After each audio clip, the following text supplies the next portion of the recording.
Salve galera, começar aqui mais uma aula aqui, né? Aula 31, que a aula vai falar de transporte, né? Aqui a gente tem uma tabela mostrando a participação do setor terciário no PIB brasileiro, né? Vocês lembram qual que é o setor terciário? É o setor de serviços, né? E a gente pode ver que o setor cresceu, né? O que mais cresceu na última década no planeta, né? Não só no Brasil. Por que a gente está falando disso? Porque transporte se caracteriza, né, como setor de serviços, né? Aqui a gente vai estar falando, né, que o setor terciário da economia vai abranger várias atividades vinculadas ao comércio, varejista, atacadista e a prestação de serviços. E na última década, o setor que mais cresceu de importância no mundo, né? Resultado principalmente do crescimento urbano. Como lembra que eu falei nas aulas, né? Conforme a cidade vai crescendo mais, novos serviços vão sendo necessários e a gente vai sendo empregado nesse tipo de trabalho, né?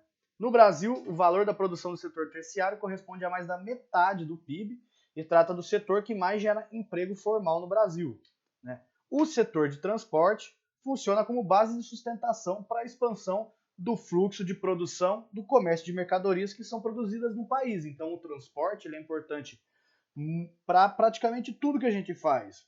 Lembra quando teve a greve dos caminhoneiros, que foi um grande problema? Foi por causa do quê? Uma crise de abastecimento, certo? No transporte que a gente leva remédio, traz a apostila, compra o computador, compra coisa da internet, vem, tudo depende do transporte, né?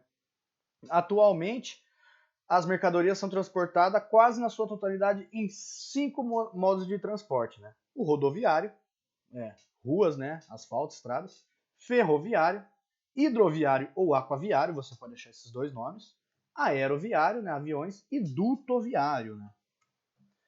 Para analisar as vantagens e as desvantagens do uso dos diferentes modais, né, de transporte, a gente tem que levar em conta uma série de fatores, entre eles qual é o nível de consumo de energia que é utilizada para transportar determinado produto, né, o tempo em que o deslocamento é realizado, a segurança da mercadoria transportada, o número de transbordos necessários para a mercadoria chegar ao seu destino e a flexibilidade que cada modal oferece ao seu usuário, em termos de hora e rota para seguir. Então a gente tem que analisar uma série de fatores para a gente escolher, por exemplo, por que a maioria das coisas vem de navio, né, que demora para vir da China vem de navio. Se de avião seria muito mais rápido. Porque a de avião seria mais rápido, mas seria muito mais caro. E de navio você consegue levar uma quantidade muito maior de coisas, certo? Então são todas essas coisas que têm que ser analisadas para que a gente escolha o principal modal de transporte que a gente quer utilizar para transportar a mercadoria que a gente quer.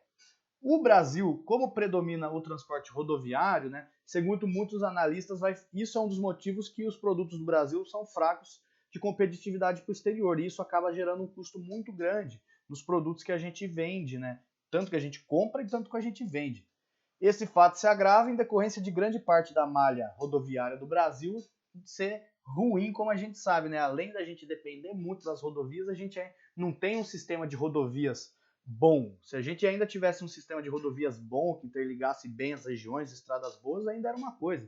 Mas além de depender do sistema rodoviário, a gente ainda tem um sistema rodoviário ruim, né, em sua grande maioria, né? Aqui a gente vai ter um gráfico representando, né, isso que eu acabei de falar, né? Você vê 61% da matriz do transporte do Brasil é por rodovia, 20% é em ferrovia, 13% aquaviário ou hidroviário, 4% é dutoviário e só nem 1% é aéreo, né? E aqui a gente vai mostrar como que a balança comercial do Brasil cresceu, isso em relação tanto às exportações, né, que a gente tem em rosa, quanto à importação que a gente tem em azul. O verde seria a soma desses valores e o saldo desses valores, né, o que a gente dá e o que a gente recebe, é essa faixinha amarela, né? E a gente vê que só cresce no Brasil. Deu uma caída aqui em 2015, a gente teve a crise, mas as exportações e as importações do Brasil são muito grandes, né? Aqui a gente tem um exemplo, né, dos principais modais, né? Rodoviário a gente transporta praticamente de tudo. Ferroviário no Brasil a gente usa muito para carga pesada, então a gente leva minério de ferro, grãos, leva para onde? Leva por navio, põe no navio e manda para a China, manda para a Europa, para todos os lugares. O aeroviário, né, coisas às vezes muito valiosas compensa você mandar. Não sei se vocês lembram quando teve um grande assalto que roubaram muitos quilos de ouro. Tava onde esse ouro? No aeroporto, porque como era algo muito precioso, queriam-se que demorasse menos tempo para fazer esse transporte, né? Acabou dando errado.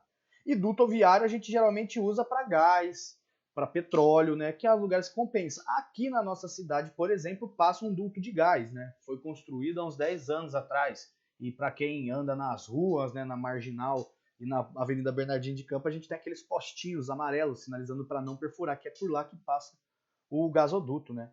E aqui outro exemplo aqui do Porto de Santos, né? A gente pode ver os dois modais, né? O navio cheio dos containers e os caminhões chegando para descarregar e carregar aqui no Porto de Santos. Beleza, galera? Então, só para lembrar, né? O setor terciário que mais cresce, o setor terciário é o setor de comércio e transporte. Isso quer dizer, comércio e serviços. Comércio depende de transporte. A gente precisa falar seriamente de transporte quando a gente vai falar de comércio, né? De onde que vai vir a matéria-prima, de onde que vem a mercadoria, para onde que eu consigo vender, né? E o setor de transporte ele também se caracteriza como o setor de serviços, né? Motorista, essas coisas, é tudo terceiro setor. Os 5 grandes modais de transporte, né? Rodoviário, ferroviário, aquaviário, hidroviário, aeroviário e dutoviário, né? Que pensa toneladas e toneladas de óleo que vão num duto. Para eu escolher cada um desses modais, eu tenho que analisar diversos fatores, certo? Como a segurança, número de quantidade e várias outras coisas. No Brasil, a gente já sabe, predomina o transporte rodoviário, além de predominar o transporte rodoviário, nossas rodovias não têm uma qualidade tão boa, né? O que faz com que isso encareça os produtos e faça com que os produtos brasileiros não tenham grande competitividade internacionalmente, né? Aqui, né? Opa, aqui aquele esquema, como que as nossas exportações e importações só crescem, então falar de transporte é algo muito importante, tanto socialmente quanto economicamente. Aqui a foto dos principais modais de transporte e aqui o nosso grande Porto de Santos, né, o maior porto da América Latina aqui, né? Quando a gente vê os caminhões chegando e os navios chegando e saindo. Beleza, pessoal? Ficamos assim. Qualquer dúvida vocês me chamam. É nóis. Valeu.